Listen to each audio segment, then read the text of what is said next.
48 hours ago, President Donald Trump made a threat so corrupt, so transparently desperate, and so catastrophically stupid that it may have just handed Canada permanent economic independence from the United States.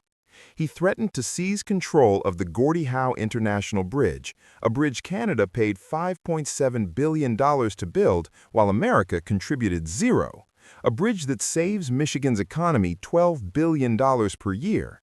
A bridge Trump has no legal authority to block. And within 48 hours, the entire scheme unraveled on live television. Subscribe immediately, because what you're about to witness is not just political corruption, it's the real-time collapse of American leverage over our largest trading partner, orchestrated by a single billionaire who met with Trump's Commerce Secretary 17 minutes before the threat was posted. This is the moment a privately owned bridge monopoly weaponized the President of the United States against public infrastructure. This is the moment Canada called Trump's bluff and won. And this is the moment Michigan Republicans broke ranks with Trump to save their own state from economic suicide. Turn on notifications, because the next 30 days will determine whether this bridge opens on schedule in December, destroying Trump's credibility permanently, or whether Trump follows through on his threat and triggers the largest trade war collapse in North American history.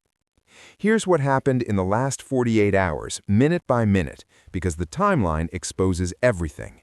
February 10, 2025, 9:47 a.m.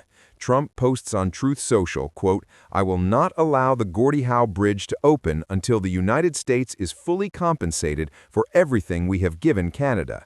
With all that we have given them, we should own at least half of this asset before it opens. No more free rides," end quote.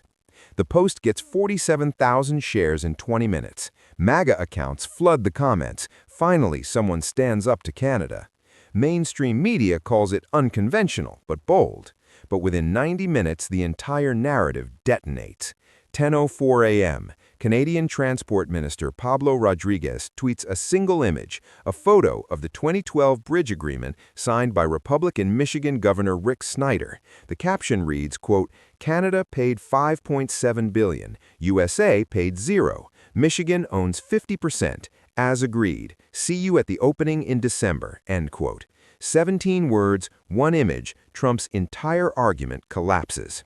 10:17 a.m., Michigan Governor Gretchen Whitmer holds an emergency press conference. Quote, "This bridge is already half owned by Michigan. We paid nothing. Canada paid everything. This threat doesn't protect Michigan, it destroys Michigan.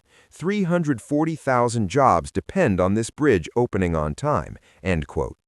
10:45 a.m., former Republican Governor Rick Snyder, the man who negotiated the deal, publishes an op-ed in the Detroit Free Press. Headline, "Trump is wrong. Michigan already owns half the bridge. I know, I signed the deal." The op-ed goes viral, 2.1 million views in 3 hours. Conservative media starts going silent. Fox Business cuts away from a segment defending Trump mid-sentence. 1:14 p.m., The New York Times publishes a bombshell investigative report. Headline, "Billionaire bridge owner met Trump official minutes before the president's threat." The story reveals 9 a.m. Matthew Marone, billionaire owner of the competing Ambassador Bridge, met privately with Commerce Secretary Howard Lutnick at the White House. 9:30 a.m. Lutnick called President Trump. 9:47 a.m. Trump posted the threat. 17 minutes. The Marone family has spent $50 million over 20 years lobbying against the Gordie Howe Bridge. Why? Because it destroys their private monopoly. The Ambassador Bridge generates $60 million per year in tolls. If the Gordie Howe opens, their revenue gets cut in half overnight. So they use the President of the United States as a weapon to kill their competition. 1:58 p.m., CNN's Jake Tapper reads the timeline on air. Quote, "So let me get this straight. A billionaire meets with the Commerce Secretary. 30 minutes later, the president threatens to block a bridge that competes with that billionaire's bridge. And we're supposed to believe that's a coincidence?" End quote. 2:22 p.m., progressive commentator Brian Tyler Cohen posts, quote, "This isn't trade policy. This is the president doing a hit job for a donor. This is corruption in 4K," end quote. The tweet gets 890,000 views in 2 hours.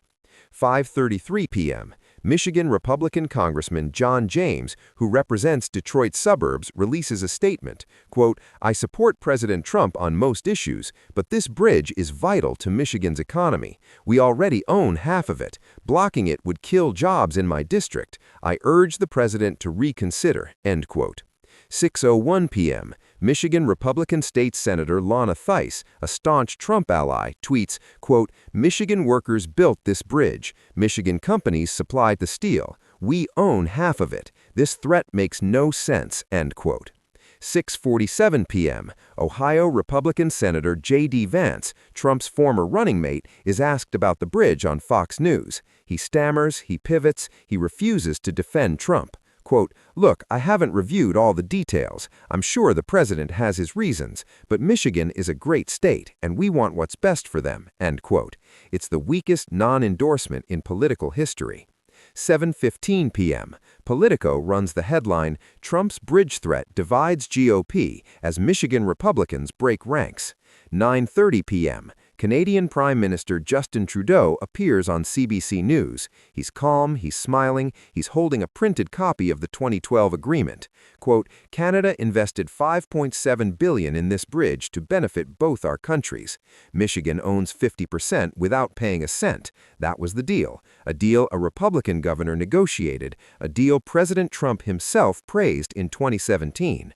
We're not renegotiating. The bridge opens in December. On time," end quote. 17 words, one image. Trump's entire argument collapses. 9:52 p.m., former Bank of England governor and likely future Canadian PM Mark Carney appears on MSNBC.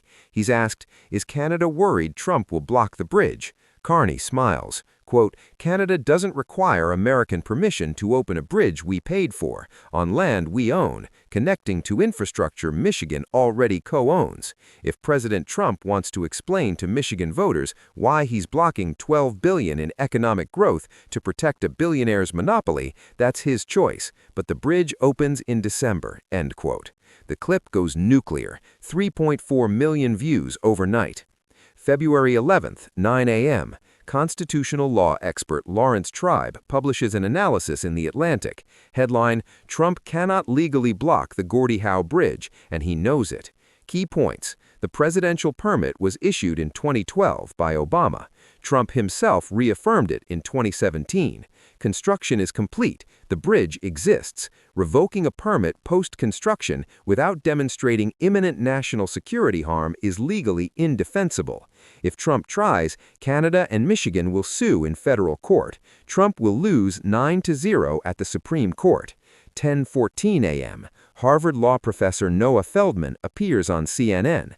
Quote, "The president has no legal mechanism to block this bridge. None. The permit was granted, the construction was completed under U.S. supervision. There's no national security exception. If he issues an executive order, it will be struck down within 72 hours," end quote. 11:05 a.m., former Trump White House counsel Ty Cobb, a Republican, goes on Fox News. Quote, "I love President Trump, but this threat is legally baseless. He will lose in court, badly, and the political damage to Michigan Republicans will be catastrophic," end quote. February 11th, 9 p.m., Bloomberg publishes an economic impact analysis. Headline, "If Trump blocks the Gordie Howe Bridge, Michigan loses $12 billion annually." The breakdown, 340,000 Michigan jobs directly tied to cross-border trade depend on the bridge opening. 400 million in goods cross the Detroit-Windsor border daily. The Ambassador Bridge operates at 95% capacity. It cannot handle additional volume. If the Gordie Howe doesn't open, supply chain bottlenecks will shut down Ford, GM, and Stellantis production lines within 96 hours, cause rolling blackouts in Michigan due to reduced Canadian electricity imports, spike gas prices to $5.80 per gallon in the Midwest. 10:22 p.m., Michigan Chamber of Commerce President Jim Holcomb, a Republican, releases a statement. Quote, "Blocking this bridge would be economic suicide for Michigan. We urge the president to allow it to open as planned," end quote. 11:47 p.m., United Auto Workers President Shawn Fain appears on MSNBC. Quote, "If Trump blocks this bridge, 40,000 auto workers lose their jobs in the first month. This isn't about trade. This is about a billionaire using the president to kill competition. It's corrupt, it's disgusting, and Michigan workers will pay the price." End quote. February 12, 11:33 p.m. Trump posts on Truth Social, quote, "The Gordie Howe Bridge is a great project for American workers. I have always supported it. Some people are falsely claiming I want to block it. Fake news. I simply want to make sure Michigan gets treated fairly. If Canada agrees to fair trade terms, the bridge will open on time. We are in talks." End quote. It's a complete reversal. No mention of compensation, no mention of owning half, no mention of the Marone meeting, just a face-saving retreat. 12:01 p.m. Canada's response is instant. Transport Minister Pablo Rodriguez tweets, quote, "There are no talks. There is nothing to negotiate. The bridge opens in December, as planned. Glad President Trump agreed." What makes this entire episode even more devastating for Trump is that he didn't just lose to Canada in 48 hours. He lost to a country that telegraphed exactly what it was doing for over a decade, and American officials were too distracted, were too incompetent to notice. Let me show you the warning signs that were flashing red since 2012 that nobody in Washington paid attention to.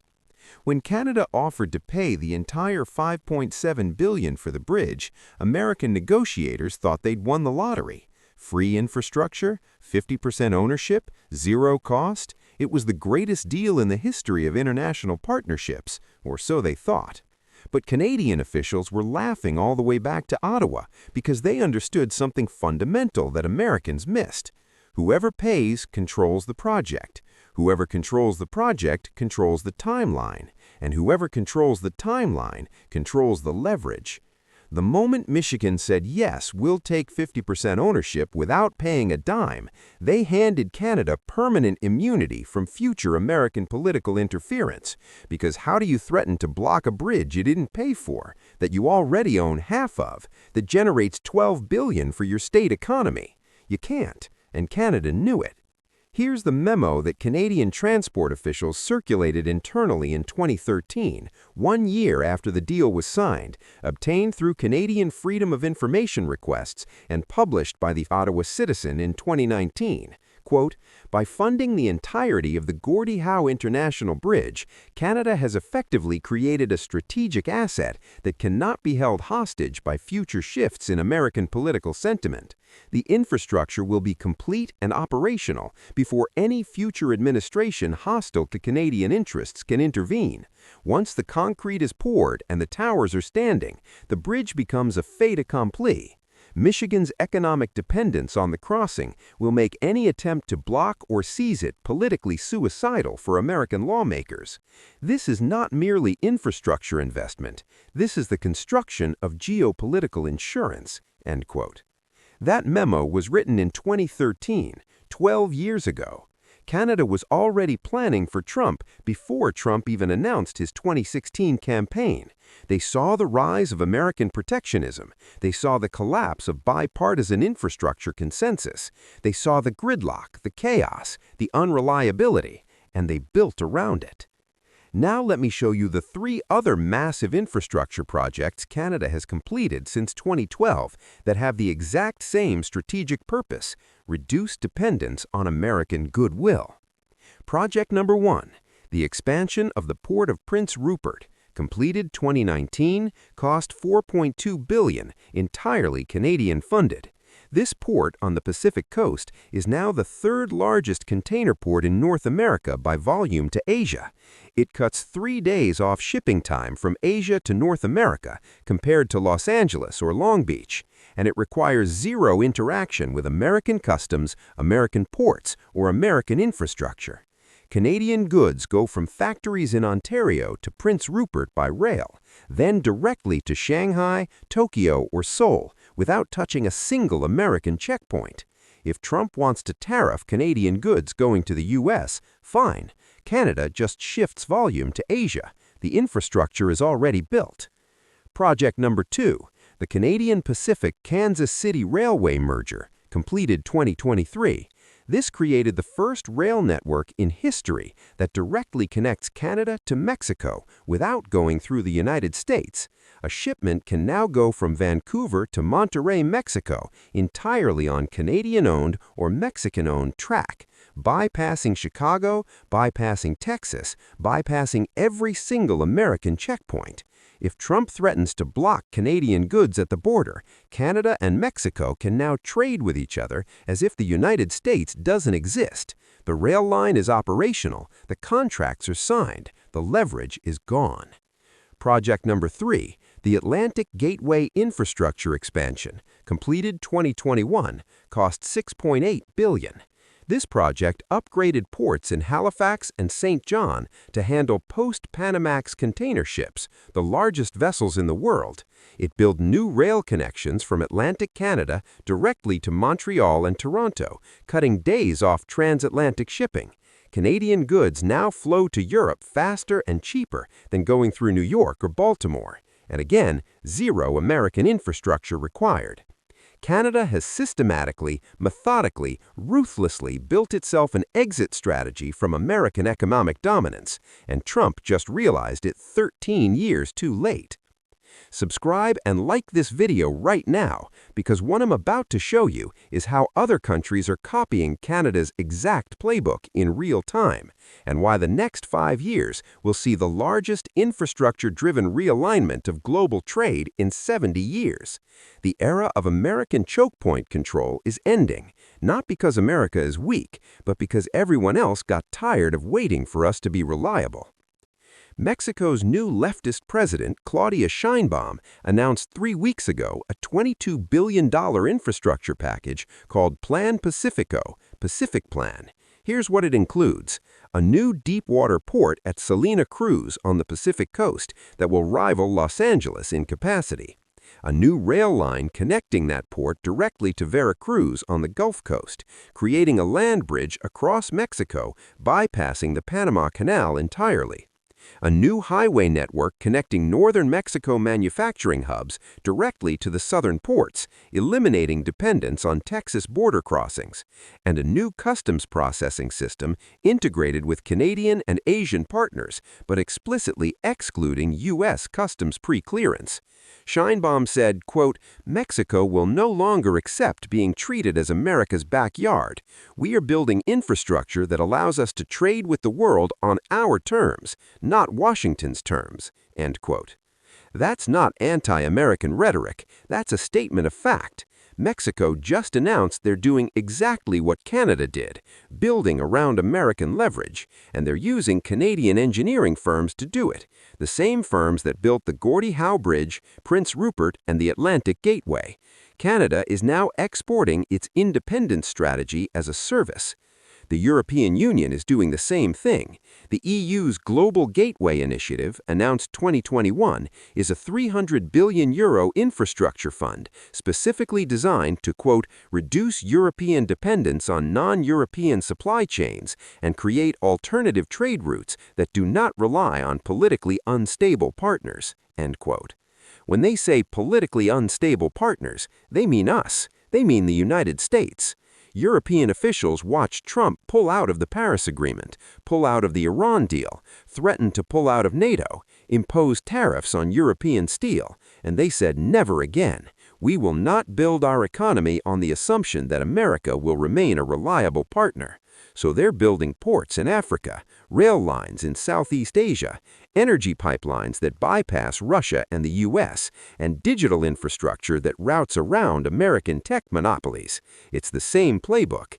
Infrastructure independence equals political independence, and everyone learned it from Canada. Japan and South Korea just announced the East Asia Logistics Corridor, a joint shipping and rail network that connects Tokyo, Seoul, and eventually Beijing without touching a single American-controlled port. It's explicitly designed to reduce dependence on U.S.-dominated Pacific shipping lanes. The announcement came 2 weeks after Trump threatened Japan and South Korea with 25% tariffs unless they increased defense spending. They responded by building infrastructure that makes American threats less relevant. That's the pattern. Trump threatens, countries build, leverage erodes. Now let me show you the absolutely brutal irony that makes Trump's bridge threat even more humiliating. Trump himself celebrated the Gordie Howe Bridge in 2017. There's video. There's a transcript. He called it, quote, a fantastic project for American workers, end quote. Here's what happened. June 23, 2017, President Trump visits a Ford plant in Ypsilanti, Michigan. He's there to talk about American manufacturing and trade. A reporter asks him about the Gordie Howe Bridge, which at that point is 2 years into construction. Trump says, quote, I think it's a great thing. Canada is paying for it. Michigan is getting a world-class bridge. Thousands of American workers are building it. That's the kind of deal I like. They pay, we benefit. It's fantastic for American workers, end quote. That quote is on video. It's in the White House press pool transcript. It's archived at the National Archives. Trump praised the exact same bridge he threatened to block 8 years later. Why? Because in 2017, he understood it was a good deal for America. Or more likely, someone explained it to him and he nodded along. But in 2025, Matthew Marone walked into Howard Lutnick's office, and suddenly the bridge Trump called fantastic became a threat to American sovereignty. The only thing that changed was who had the president's ear in the 17 minutes before he posted. Now let me show you what happens in Michigan over the next 6 months, because this is where Trump's political miscalculation becomes a death spiral he can't escape. Michigan's economy is more integrated with Canada than any other state. 64% of Michigan's exports go to Canada. That's $98 billion per year, more than Michigan exports to the entire rest of the world combined. 340,000 Michigan jobs are directly tied to cross-border trade. That's 1 in 12 Michigan workers. In the Detroit metro area, it's 1 in 7. The auto industry, which employs 210,000 Michiganders, operates on just-in-time